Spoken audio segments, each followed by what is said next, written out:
أعوذ بالله من الشيطان الرجيم بسم الله الرحمن الرحیم د صلات حاجت یو اسانه طریقه ده تخیمه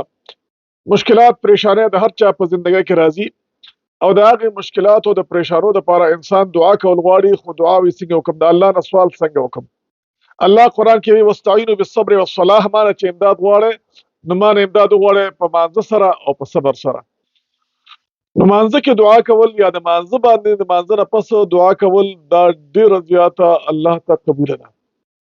ځکه صحابو ته چې کله مشکل راغلی نو هغوی به فوراً دوه رکعته نفل وکړل او بیا به الله نه سوال وکړو چې کله پریشاني پرې راغله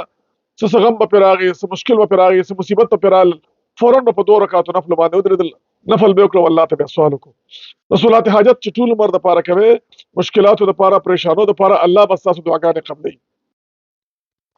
دوه رکعت صلات حاجت د هر ماښام مانځه نه پس کوې دوه رکعته صلات حاجت د هر ماښام مانځه نه پس او هغې کې د خپل حاجتونه الله نه غواړي چې څه مشکلات وي څه حاجتونه څه پریشانۍ وي ساده مونځ دی دوه رکعته صلات حاجت لومبي رکعت کې درې ځله سورت اخلاص ویل په دویم رکعت کې د آخري دوه سورتونه ویل د هغې نه پس په آخري سجده کې به سبحان ربي الاعلی درې پیرې ووایې بیا به خاموش شي په سجده کې به خاموش شي په ژبه به نه وایې خو په زړه کې به الله نه هغه سوال وکړي چې کوم سوالت کوم مشکل یا کوم حاجت دپاره تا دا صلات حاجت کړي بیا به سر راپورته کړې د سجدې نه او التحیاتو به ووایې قاعده به پوره کړې سلام به وګرځې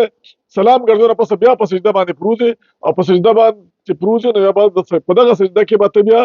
د الله تبارک وتعالی نه په ژبه باندې خپله دعا وغواړې چې یا الله پاکه زما دا مشکل حل کړي دا پریشاني مې حل کړي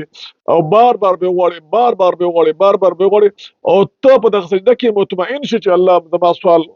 قبول کو زما سوال الله پاک اوري او زما سوال الله پاک قبول کو ان شاء الله العزیز چې ته کوم کار دپاره دا صلات حاجت کې په دې طریقه باندې کې ستا به خدای پاک هر یو حاجت پوره کوي وما علينا الا البلاغ قلب بالحق تعلق وبغار حراء تألق يبكي يسأل